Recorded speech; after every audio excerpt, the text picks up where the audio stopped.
85 is some more advanced trig equations with trig identities, and then we're going to do some clock problems in a little bit. Alright, so first thing, quick review. We have our trig identities of sine squared plus cosine squared equals 1, tangent squared plus 1 equals secant squared, and 1 plus cotangent squared equals cosecant squared. Alright, so we're going to try and solve for x of this 3 tangent squared x equals 7 secant x minus 5. Alright, so first thing that I would see is we got to get this set equals 0 before we can solve this. So we are going to subtract this over and then add the 5 over. So 3 tangent squared x minus 7 secant of x plus 5 equals 0. And then the problem is we have two trig identities here. But if we use this one, we can turn one into the other. And it's always easier to turn it into just the regular trig equation, not the one that has the square in it. So we want to solve this one for tangent squared x. We need to subtract the 1 over. And then we see that secant or tangent squared x equals secant squared x minus 1. And then we can substitute that in here for tangent squared. So we've got 3 times secant squared x minus 1 minus 7 secant of x plus 5 equals 0. And then we can run the 3 through here. So we've got 3 secant squared of x. This will be a minus 3. I'm going to add that to this positive 5 here in a second, but I'm going to write it in the proper order. Okay, so negative 3 plus 5 would be a positive 2, and that equals 0. So then we're going to want to try and factor this. So what we know for sure is we're going to have a 3 secant and a secant. And then we know our signs are the same. They're both positives. Or the signs are the same, but they're both negatives here. So these are both going to be minuses. And then we've got a 2, so it's got to be a 1 and a 2. Looks like this should be a 2, and this is a 1. So negative 6 secant x minus 1 secant x gives us our 7 secant x there. Alright, so then we need to set both of these equal to 0. So then we can solve for secant of x equals 1/3 and a positive 2. But we're trying to solve for x here. So we're trying to find the angle measurement that works for that. Okay, so secant is the opposite of cosine. And cosine is adjacent over hypotenuse. So a secant would be hypotenuse over adjacent. So we would have hypotenuse of 3, adjacent of 1. So we'd have a 3 and a 1. Alright, and then we would have, I'm sorry, that's backwards. This should be secant is the opposite of cosine, adjacent over hypotenuse. Okay, so the secant would be hypotenuse over adjacent, so the hypotenuse is 1, the adjacent is a 3. Is there any way to make this actually work? Okay, and the hypotenuse always has to be the longest side. So this one is not an answer that's going to work here. Alright, for the other one, we would have secant of x equals 2. Alright, so this would be like 2 over 1. So it would be the hypotenuse is 2, the adjacent side is 1. That we can work with. So adjacent is 1, this is 2. That means this is a square root of 3, which would mean this is 60 degrees, and that would fall in our restriction. So one of our answers here is 60. Alright, for secant, inverse, or not inverse, but reciprocal of cosine would be down here. So we'd have another 60 down here, with this being a negative square root of 3 and a positive 2 there.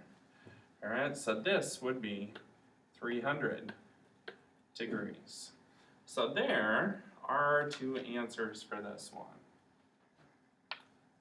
For our next one, 2 sine squared x equals 3 plus 3 cosine of x. We're going to do the same concept. We need to get a set equal to 0. So I'm going to move these over to the left side and put them in the right order. So I'm going to subtract 3 cosine of x and subtract 3, set it equals 0. This is where we want to change our sine squared into a cosine. So remember, that's using sine squared plus cosine squared equals 1. So we want to solve this for sine squared. So we would subtract the cosine over. So we would have 1 minus cosine squared of x to put into this sine squared x.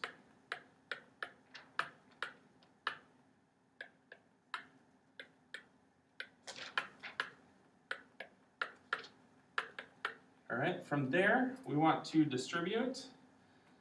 Alright, I would have a 2 minus 2 cosine squared x minus 3 cosine of x minus 3 equals 0.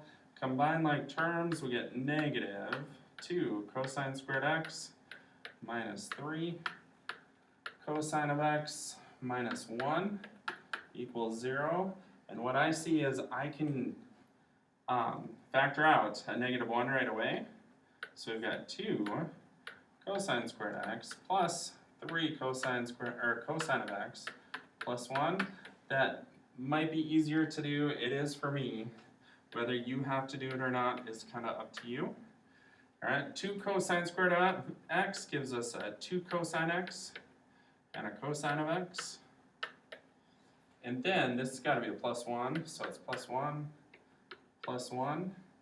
Alright, so we know that cosine of x has to equal negative 1/2 and negative 1. Alright, so for this first one, negative 1/2, so adjacent over hypotenuse, so we're going to be over here. Negative 1, 2 means square root of 3, which would mean this is 60 again. So that would be 120 degrees. Down here would be the other one with a 60 again, so that would be 240 degrees.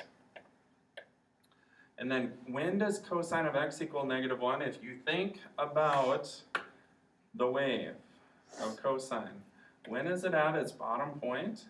It starts at 1, it ends at 1, halfway in between is going to be at its lowest point, so this would be at 180 degrees, okay? Obviously you can get this negative 1 by doing the triangles. It would just fall on the x-axis, alright? But I think it's easier to visualize the wave, especially now that you guys are getting much better at it. Alright, one more of these. 2 tangent squared x equals secant x minus 1. We need to subtract these over again.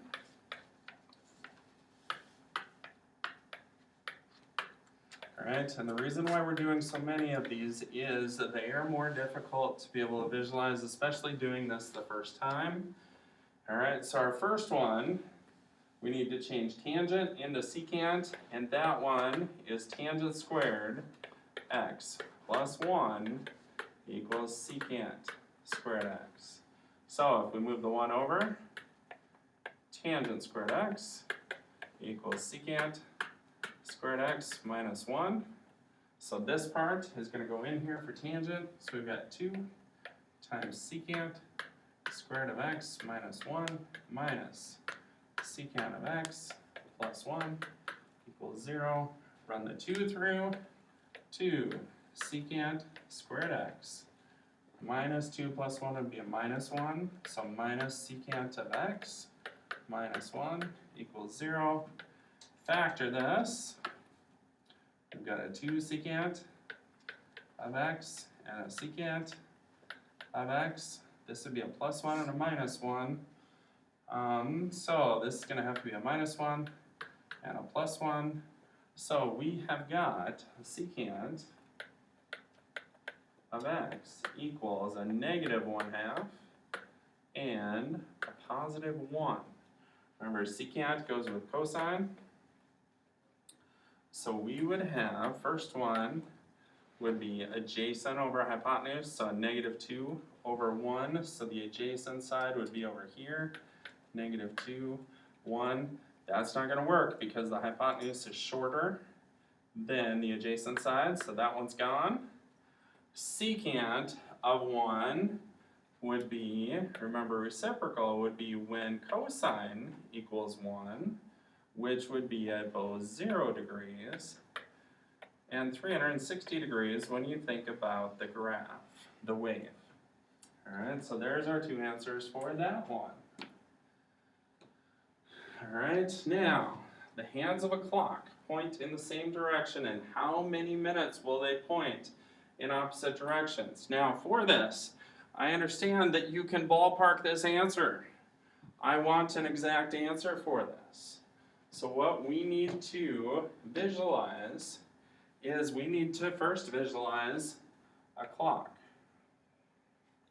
Alright, and we'll say that both hands are pointed straight up. Alright, now it would be easy to say that this, it would just be 30 minutes, right? Where it comes straight down.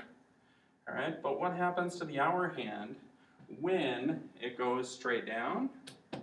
Would be the hour hand moves to the right just a little bit. So, what we need to do for this is we need to come up with an equation that works when the hour hand moves a little bit like it's going to for this one. Alright, and that equation would be, well, we've got to come up with kind of a concept here. Alright, and what I like to do is I like to use the distance equals rate times time equation.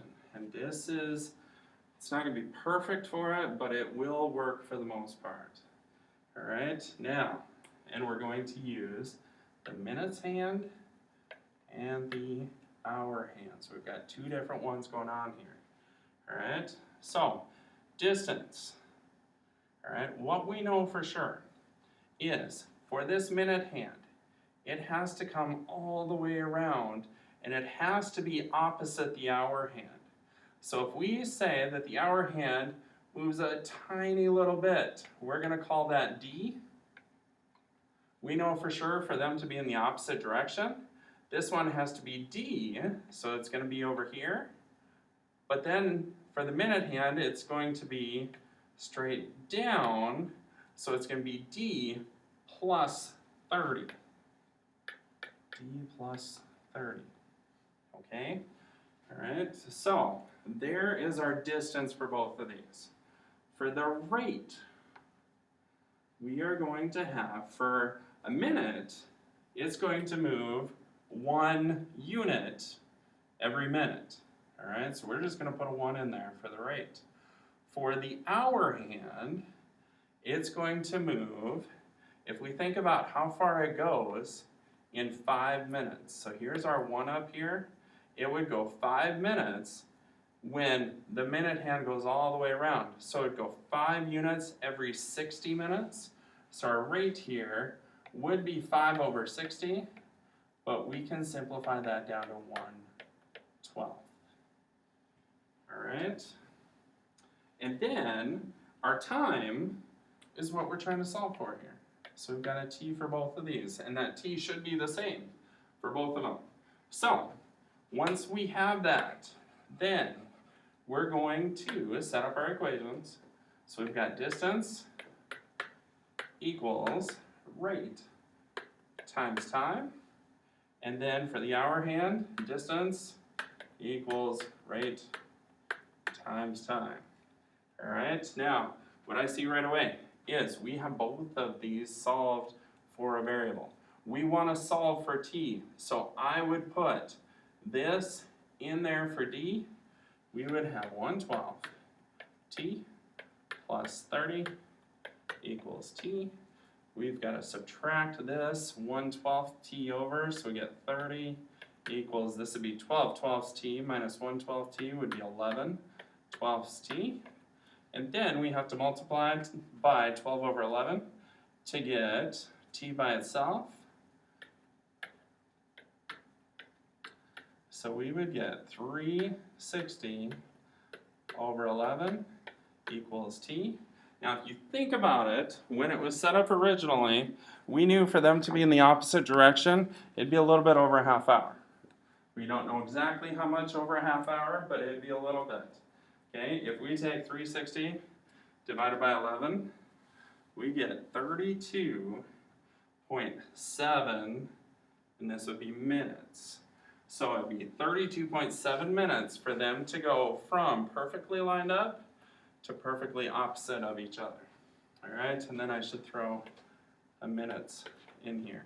You don't have to simplify that down.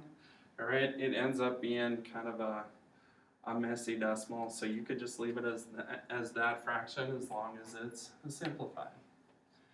All right, let's do this again.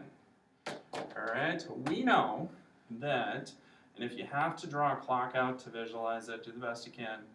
All right, so it's 3 o'clock right now. So there's the hour hand, there's the minute hand, and how many minutes will the two hands of the clock point in the same direction? So what we know for sure is for them to be, if this hour hand didn't move, it'd have to move 15 minutes, okay? So it should be a little bit over 15 because this hour hand is going to move a little bit, but it's not going to be a ton over 15. So ballpark, it should be a little bit over 15, okay? So let's do that distance equals rate times time equation again, okay? For the minute hand and the hour hand, okay? Let's do our time. Our time is just t and t, that's what we're solving for. Our rate for our minutes is 1, hour is 1/12, okay? Distance, okay? Remember our hour, we're gonna move just a little bit, we're gonna call that d.